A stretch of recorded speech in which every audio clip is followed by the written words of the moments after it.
तो हेलो बच्चों, स्वागत है आपका आपके अपने YouTube channel maths by Abhishek sir में। तो बच्चों, आज के इस वीडियो में हम जानेंगे एनसीईआरटी गणित कक्षा 10 के प्रश्नावली 3.1 के प्रश्न संख्या 2 को। तो बच्चों, इससे पहले हमने अध्याय 3 का इंट्रोडक्शन क्लास को किया है और 1 नंबर के सवाल को बहुत ही अच्छे तरीके से हमने आपको बताया है। एक बार उस वीडियो को आप ज़रूर वॉच कर लें, जिनका लिंक मैंने डिस्क्रिप्शन बॉक्स में डाल रखा है। तो बच्चों, स्टार्ट करते हैं आज के सवाल नंबर 2 को समझना। तो बच्चों, प्रश्नावली 3.1 का सवाल नंबर 2 कह रहा है कि क्रिकेट टीम के कोच ने 3900 रुपये में 3 बल्ले तथा 6 गेंदें खरीदी। मतलब 3900 रुपया में 3 बल्ला और 6 गेंद खरीदी। बाद में उसने एक और बल्ला तथा उसी प्रकार की 2 गेंदें 1300 रुपये में खरीदी। ठीक है, इस स्थिति को बीजगणितीय तथा ज्यामितीय रूपों में क्या करना है, तो व्यक्त करना है। जैसे हम लोगों को 1 नंबर जो हम लोग बनाए थे सवाल, उसमें भी हम लोगों को कहा गया था कि बीजगणितीय और ज्यामितीय रूपों में क्या करना था, सवालों को व्यक्त करना था। और हमने बहुत ही अच्छे तरीके से वहाँ पर भी ज्यामितीय रूप और बीजगणितीय रूप और ज्यामितीय रूपों में व्यक्त कर लिया था। तो देखिए, अब यहाँ क्या है कि क्रिकेट टीम का एक कोच है। जैसे इंडियन क्रिकेट टीम का भी कोई कोच होगा, अभी गौतम गंभीर बनने वाला है, तो उसी टाइप से क्रिकेट टीम के कोच ने, मतलब एक क्रिकेट टीम का कोच है जो सबको सिखाता है क्रिकेट, उसी को कहते हैं कोच। तो क्रिकेट टीम का जो कोच है उसने 3900 रुपये में 3 गो बल्ला और 6 गो गेंदें खरीदी। कोई स्टोर गया होगा, कोई दुकान गया होगा, वो जो है 3900 रुपया दिया दुकानदार को, तो दुकानदार ने उनको 3 बल्ला दिया और 6 गो गेंदें दिया। उसके बाद फिर वो जो है फिर बाद में वही दुकान जाता है, बाद में उसने एक और बल्ला, मतलब एक और बल्ला खरीदा और उसी प्रकार का 2 और गेंद खरीदा, तो उसको लग गया 1300 टका। ठीक है, तो इसी स्थिति को बीजगणितीय तथा ज्यामितीय रूपों में हम लोगों को व्यक्त करना है। तो सबसे पहले वो 3 बल्ला खरीदा, 6 गेंद खरीदा, 3900 रुपया लगा उनको। तो हमें तो ये नहीं ना पता है कि एक बल्ला का मूल्य क्या है और एक गेंद का मूल्य क्या है। तो वो जो हमें पता है नहीं, उनको यहाँ पर क्या कर लेते हैं, हम लोग मान लेते हैं, क्योंकि बिना माने इसमें काम नहीं चलने वाला है। ठीक है, तो सबसे पहले हम लोग इसमें मानेंगे, क्या मानेंगे कि माना कि एक बल्ले का मूल्य बराबर x रुपया तथा एक गेंद का मूल्य बराबर y रुपया। ठीक है, हमने एक बल्ला का मूल्य जान गया x रुपया और एक गेंद का मूल्य y रुपया है। अब आते हैं प्रश्न से। उसने जो है 3900 रुपये में 3 बल्ला खरीदा है और 6 गो गेंदे खरीदा है। ठीक है, तो 3900 रुपये में 3 बल्ला, तो एक बल्ला का दाम x टका है, तो 3 बल्ला का दाम क्या टका होगा, 3x रुपया। देखिए, अगर मान के चलते हैं एक बल्ले का दाम 300 टका है, क्या टका है, एक बल्ला का दाम 300 टका है। हम बोलेंगे भैया 3 बल्ला हमको लेना है, एक बल्ला का दाम 300 टका, 3 बल्ला का दाम क्या टका, तो 3 से आप गुना कीजिएगा, आपने बोलिएगा 3 तिया 900 टका। 900 टका लाइए और 3 गो बल्ला लेके जाइए। अच्छा, एक अगर गेंद का मूल्य मान लेते हैं 50 टका, अगर हम 6 गो गेंद खरीदेंगे, एक गेंद का मूल्य 50 टका है, तो 6 पंचे 30, मतलब 300 रुपया में जो है हम लोगों को क्या गो गेंद मिल जाएगा, तो 6 गो गेंद मिल जाएगा। उसी टाइप से यहाँ पर एक बल्ले का मूल्य हम लोग अभी 300 माने अपने मन से, और 300 की जगह हम लोग क्या लिखे हैं, तो x लिखे हैं। तो जैसे 300 गुना 3 किए तो 3 तिया 900 हुआ, उसी टाइप से 300 की जगह में x है, तो x गुना 3 करेंगे तो क्या हो जाएगा, तो 3x हो जाएगा। मतलब एक बल्ला का दाम अगर मान के चले हैं x टका है, तो 3 बल्ला का क्या हो जाएगा, तो 3x हो जाएगा। और एक गेंद का माने हैं 50 टका, तो 6 गेंद का, तो 6 गुना 50 किए। अब 50 के जगह हम लिख दिए हैं y, तो y गुना क्या लिखेंगे, तो 6 लिखेंगे, तो क्या हो जाएगा, तो 6y हो जाएगा। तो 3 बल्ला का दाम 3x टका और 6 गेंद का मूल्य 6y टका। ठीक है, तो कितना रुपया में खरीदा है, तो 3900 रुपया में खरीदा है। तो दुकानदार जो बल्ला या बॉल जो भी देगा, तो वो जो बल्ला का क्या कहते हैं उसको, बल्ला का मूल्य और गेंद का मूल्य को क्या करेगा, प्लस एन करेगा, तब ना 3900 रुपया लेगा। जैसे कि यहाँ पर 3 बल्ला का दाम 900 लगा और मतलब 6 गेंद का दाम 300 रुपया लगा, तो दुकानदार कुल क्या टका लेगा, तो 900 और 300 को जोड़ेंगे ना, तो कितना हो गया, 1200। उसी टाइप से 3x निकला है, एक बल्ले का अथी मतलब 3 बल्ले का दाम और 6y निकला है 6 बल्ले का दाम, तो दोनों का मूल्य को जोड़ेंगे तब ना 3900 रुपया। तो यहाँ से हम लोगों का जो है एक समीकरण रेडी होता है, क्योंकि ये चैप्टर का ही नाम ही है दो चर वाला रैखिक समीकरण युग्म। तो इससे पढ़ के जो है हमें जो है दो चर वाला रैखिक समीकरण युग्म को निकालना रहता है। ये जो हम बोले दो चर वाला रैखिक समीकरण युग्म, ये क्या किसे कहते हैं, इनको हमने अपने इंट्रोडक्शन क्लास में बहुत ही अच्छे तरीके से बताया। तो आप एक बार ज़रूर वहाँ का वीडियो को जाकर देख लें और मेरे इस वीडियो में शुरू से अंत तक जरूर बने रहे, ताकि आपको इस प्रश्नावली में कोई दिक्कत ना हो। और मेरे इस वीडियो को ज़्यादा से ज़्यादा शेयर भी करें, ताकि आपके सभी दोस्त इनका लाभ भी उठा पाएँ और धीरे धीरे मेरे चैनल को भी क्या कहते हैं, मेरा चैनल भी थोड़ा ग्रो होगा। चलिए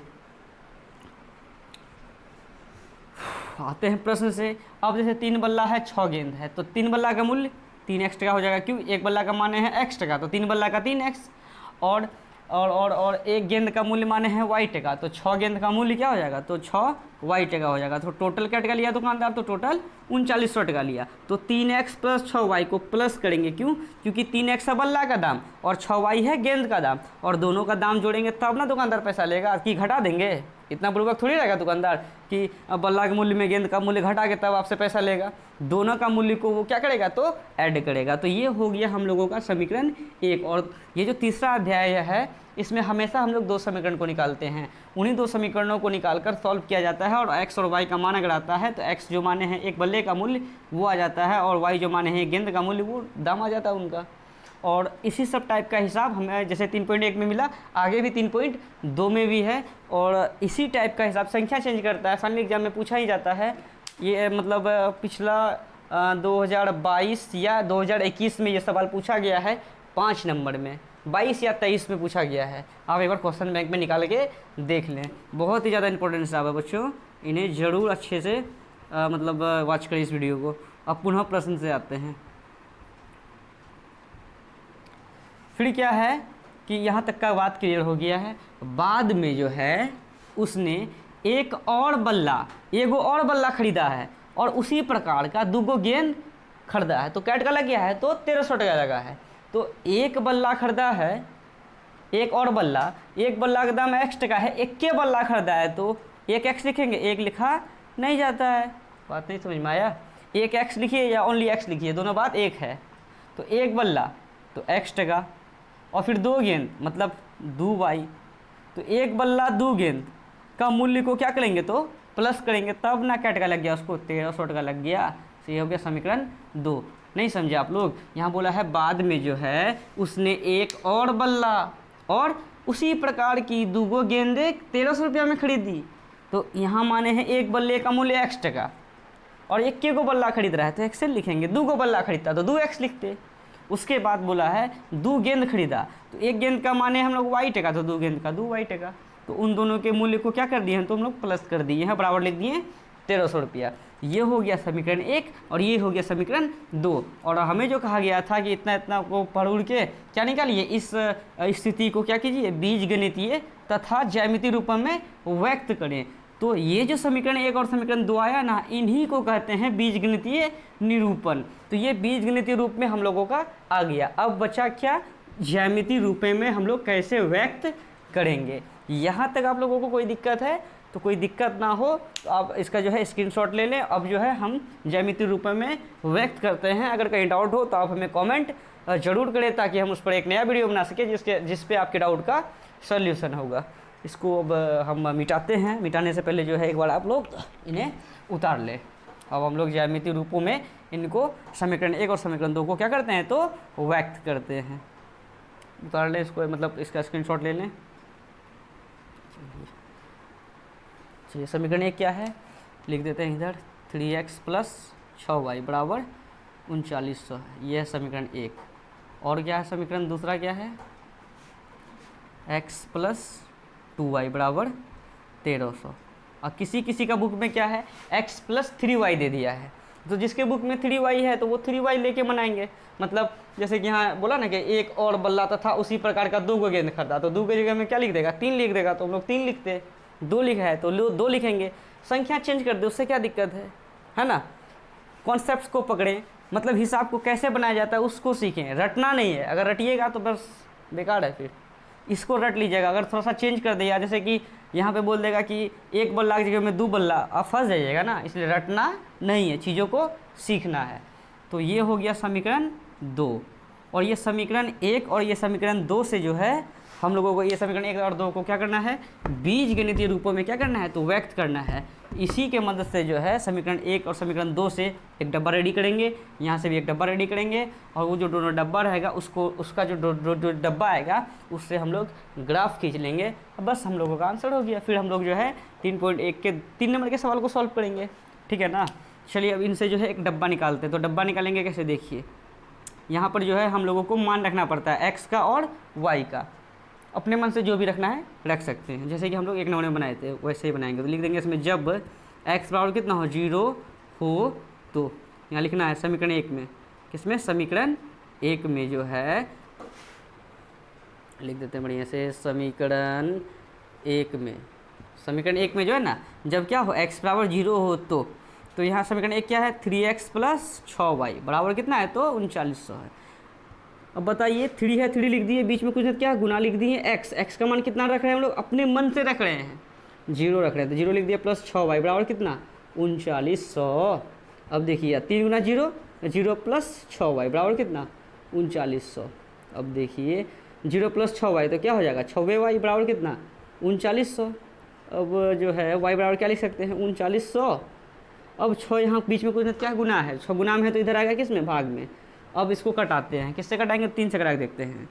तो ये आ गया 3 दूनी 6 और 3 से 6 से ही कटाते हैं डायरेक्ट, 6 एकम 6, ये आ गया 6 छा के 36 आया कितना, 39 है ना, 36 37 39 आया 3, 30 बचा, 6 पंचे 30, 1 0 चिपका दिए, यानी इसीलिए y का मान आ गया कितना, 650। ठीक है, एक बार x का मान रखे हैं, मतलब हर समीकरण में हम लोगों को 2 बार मानना है। तो अभी एक बार मान चुके हैं, अब सेकंड बार मानते हैं। जब समीकरण 1 में ही, जब समीकरण 1 में y बराबर हम लोग क्या मान लेते हैं, y बराबर 0 मान लेते हैं, 0 हो तो समीकरण 1 में क्या किए हैं, x बराबर 0 माने, और समीकरण 1 में ही अब y बराबर 0 मान लिए। y अगर 0 आ गया तो पहले समीकरण 1 क्या लिख देते हैं, 3x प्लस 6y बराबर 3900। तो 3x प्लस 6 इंटू वाई के जगह में 0 बराबर कितना, 3900, या लिखते चलिए। तो 3x और प्लस का ये लिखेंगे, प्लस 6 गुना 0 करेंगे, 0 ही हो जाएगा, 0 इसको लिखते ही नहीं हम लोग, छोड़ दीजिए इसको, 3900, क्योंकि इतना गुना 0 करेंगे तो खत्म हो जाएगा। या लिख देते हैं, एक लाइन बढ़ा देते हैं, 6 गुना 0 करेंगे, 0 ही हो जाएगा, बराबर कितना, 3900। या 3x प्लस 0 करेंगे, वही 3x बराबर कितना, 3900। अब बताइए 3 गुना में तो उधर जाके किस में जाएगा, भाग में, तो 3900 अब बट्टे 3, 3 एकम 3, और उसके बाद 3 एकम 3, 3 तिया 9, डबल 0, 13 तिया 3900। इसीलिए x का मान कितना आ गया, तो 1 होगा 3900, 1300 करेंगे तो 1300। तो समीकरण 1 में एक बार x 0 माने और y का मान आ गया 650। फिर समीकरण 1 में ही एक बार y माने 0, x का मान आ गया 1300। तो एक समीकरण में 2 बार हम लोगों ने मान लिया। अब ये जो 2 बार माने हैं ना, इससे हम लोगों का एक डब्बा रेडी हो गया। ठीक है, डब्बा को हम लोग यहाँ लिखते हैं,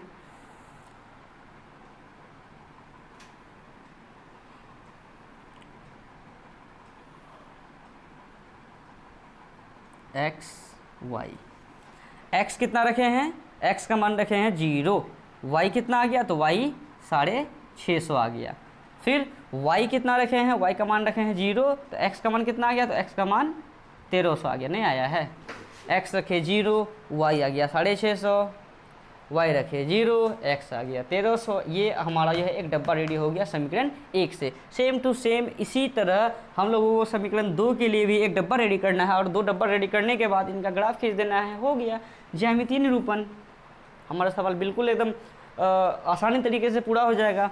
चलिए अब हम जो है समीकरण 2 के लिए डब्बा रेडी करते हैं। तो लिखेंगे समीकरण 2 में x बराबर 0 100 हो तो x प्लस 2y बराबर 1300, x के हम लिख देते हैं 100 प्लस 2y बराबर कितना हो गया 1300, या 2y बराबर लिख देंगे 1300 प्लस का 100 को उधर भेजिए, माइनस का 100, या y बराबर लिख देंगे 1300 में 100 जाएगा तो 1200, और 2 गुना में है तो भाग में, 2 एकम 2, 2 छा के 12 डबल 0 चिपका दीजिए।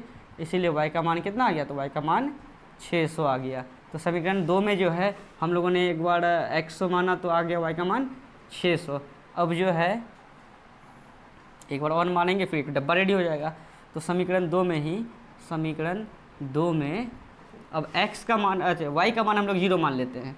y बराबर कितना हो, 0 हो तो समीकरण 1 में, हाँ 2 में y अगर 0 ले लिए हैं तो क्या लिखेंगे, x + 2y बराबर 1300, ठीक है। या x + 2 × y के जगह में कितना ले लिए हैं, तो y के जगह में 0 ले लिए हैं बराबर 1300।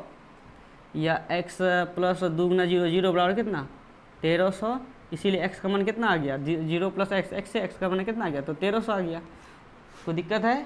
अब जो है हमारा मतलब समीकरण 2 में भी एक बार 100 माने हैं, एक बार y 0 माने हैं, तो 2 बार मान लिए। 2 बार मानने के बाद जो है हम लोगों का फिर एक डब्बा रेडी हो गया है, ठीक है।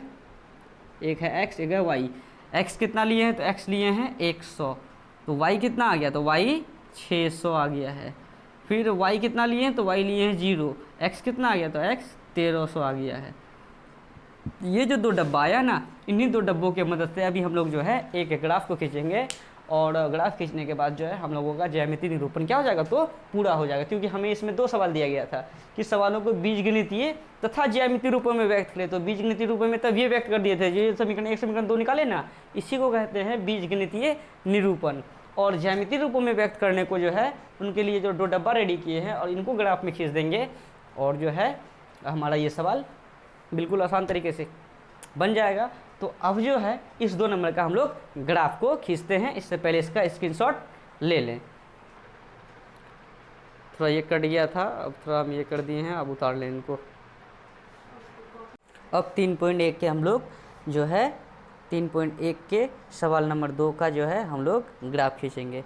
तो सवाल नंबर 2 से जो है समीकरण 1 को ये निकाले थे हम लोग, समीकरण 2 को ये निकाले थे, और समीकरण 1 से अभी जस्ट हमने बोर्ड पे ये डब्बा निकाला था, और समीकरण 2 से जो है ये डब्बा निकाला था, ठीक है। इन्हीं 2 डब्बों की मदद से जो है डब्बा ये और डब्बा, पहला डब्बा और दूसरे डब्बे की मदद से हम लोग ग्राफ ड्रॉ करेंगे इसमें, और जो है हमारा ग्राफ रेडी हो जाएगा। और ये जो है फाइनल एग्जाम में एक ग्राफ हम लोगों को पूछा जाता है एग्जाम में, इसलिए आप लोग जो है इसे अच्छे तरीके से समझें। अभी हम लोग जो है पहले x अक्ष और y अक्ष को खींचते हैं।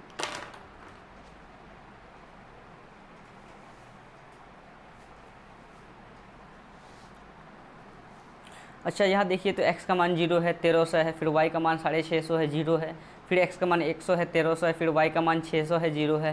कहीं भी x या y का मान माइनस में है क्या, देखिए कोई भी संख्या माइनस में नहीं है। अगर माइनस में नहीं है तो हम लोग जो है इस टाइप का ग्राफ बनाते हैं, एल के आकार का, क्योंकि माइनस में तो है नहीं कुछ भी।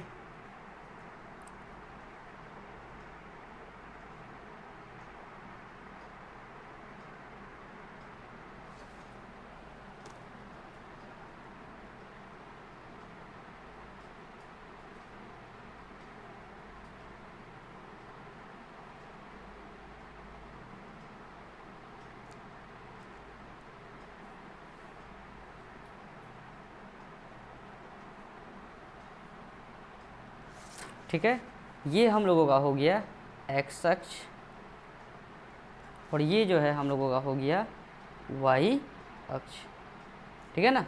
और यहाँ पर है 0, 1300, 0, 100, 600, ये सब जो है। और डिफरेंस जो है हम लोग अगर यहाँ पर एक एक का लेंगे तो 1, 2, 3, 4, तो कहाँ 1300 आएगा पता तो चलेगा नहीं। ऐसा करते हैं हम लोग, जो डिफरेंस है जो है 100 का ले लेते हैं। यहाँ तो बीच में तो 0 होगा हम लोगों का, ठीक है, इधर हो जाएगा 100 का डिफरेंस देते हैं 100, ठीक है। फिर 200, 300, 400, 500, 600, 700, 800, 900, 1000, 1100, 1200, 1300, 1400 तक ले लिए हम लोग। लेकिन यहाँ हाईएस्ट जो है 1300 तक है, हम लोग 1400 तक को मान को ले लिए हैं। कोई दिक्कत है, आगे 1500 तक भी ले सकते हैं, या 1300 तक भी लेते तो चलता, कोई दिक्कत नहीं है। फिर y पे जो है हम लोग लेते हैं, फिर 100 का ही डिफरेंस देना है, 100, वाई में हाईएस्ट कितना तक गया है, 600 650 तक गया है। 100, 200, 300, 400, 500, 600, 700, हाईएस्ट 650 तक है, तो 700 तक ले लिए, कोई दिक्कत नहीं है। अब जो है हम लोग ड्रॉ करते हैं डब्बा इससे और डब्बा इस, दोनों के डब्बे से मदद से। देखिए x का मान कितना लेना है, तो 0 लेना है। x का मान बोले 0 या y का मान बोले 0, तो यहाँ पर 0 हमेशा होता है, x के लिए और y के लिए, दोनों के लिए ये 0 ही होता है। तो x का मान 0 ले लिए। फिर y का मान कितना लेना है, तो y का मान 650 लेना है। तो y ऊपर में प्लस, देखिए नीचे अगर लिखते हैं ना, नीचे y का मान माइनस होता है, और इधर अगर लिखते तो उधर x का मान माइनस में होता है। तो यहाँ x माइनस में x है, ना ही y है, इसलिए जो है हम लोग इस टाइप का चित्र को बनाए हैं। ठीक है, तो x हम लोगों का 0 था, 0 ले लिए। y दिया है 650, तो y ऊपर जाना है, तो 100, 200, 300, 400, 500, 600, 600 तो यहाँ तक हुआ, 650 लेना है। तो यहाँ जो ये जो पॉइंट है ना, ये पॉइंट होगा, जैसे कि ये बीच में जो गैप देख रहे हैं ना, 10 10 का है, 10, 20, 30, 40, 50, 60, 70, 80, 90, तब ये 100 हुआ। मतलब एक बार आपको जूमिंग कर देते हैं तब समझ में आएगा। ये जो देख रहे हैं ना छोटा छोटा, ये जो एक है, ये एक का डिफरेंस नहीं है, 10, 20, 30, 40, 50, 60, 70, 80, 90, तब ये 100 हुआ। ये जो छोटा छोटा देख रहे हैं, ये 10 10 का गैपिंग है। तो यहाँ पर जो है,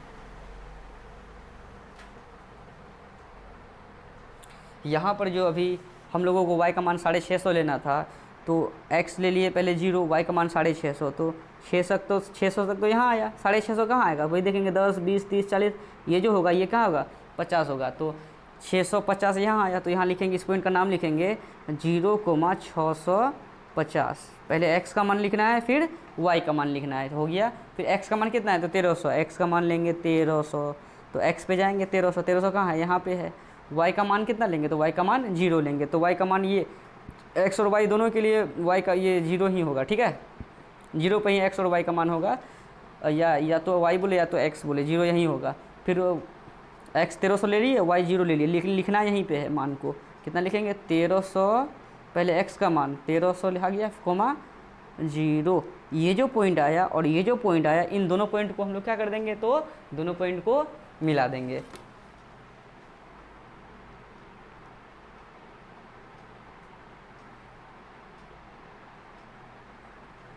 ये जो दोनों पॉइंट्स को मिलाए, ये जो ग्राफ खींचा गया, किस समीकरण से खींचा, समीकरण 1 से, तो लिख देते हैं इसका नाम 3x + 6y = 3900। Same to same समीकरण 2 के लिए भी हमको जो है इसका सभी मान को यहाँ पे ड्रॉ करेंगे और हमारा जो है ग्राफ रेडी हो जाएगा।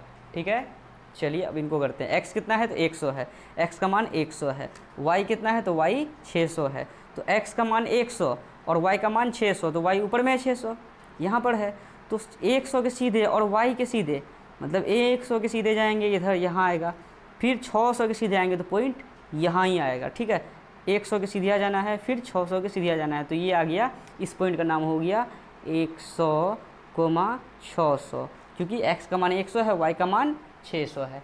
गलती से हमने यहाँ पर 1300 लिख दिया था, उसको कटिंग करके यहाँ 600 लिखे हुए हैं। फिर देखिए x का मान कितना लेना है, तो x का मान 1300 लेना है, तो x जाते हैं, x पे जाएंगे 1300। ठीक है, फिर y पे कितना लेना है, तो y पे 0 लेना है, फिर y पे घूम फिर के वहीं आ गए, तो यहीं पे लिखना है, फिर लिखेंगे वही 1300,0। मतलब यहाँ पर जो है समीकरण 1 में भी 1300,0 था, समीकरण 2 में भी 1300,0 है, यही पॉइंट है 1300,0 का। अब यहाँ भी यही पॉइंट आया और वहाँ भी जो अभी 100 और 600 को जो मिला है उनका भी यही पॉइंट था। इसी में फिर एक बार हम लोग खींचेंगे, ये हो गया हम लोगों का समपाती ग्राफ। ठीक है, ग्राफी निरूपण इसका कैसा हो गया, समपाती। समपाती का मतलब हुआ एक के ऊपर में एक चढ़ा हुआ, मतलब समझ में आ गया। इनका जो ग्राफी निरूपण हुआ कैसा हुआ, तो समपाती हुआ। ठीक है, अगर आपको कहीं डाउट होता है तो हमें ज़रूर कमेंट करें। और ये तो 3.1 का ग्राफ है, फिर 3.2 में भी ग्राफ है, उनको भी हम लोग बहुत अच्छे तरीके से सीखेंगे। तो समपाती का मतलब समझ गए ना आप लोग, इनका ग्राफी निरूपण कैसा होगा, तो समपाती होगा। चलिए ठीक है, अब मिलते हैं नेक्स्ट वीडियो में। 3.1 के ही सवाल नंबर 3 को हम अगला वीडियो में करेंगे और उनका ग्राफ भी खींचेंगे, फिर प्रश्नावली 3.2 में चलेंगे। तो धन्यवाद बच्चों।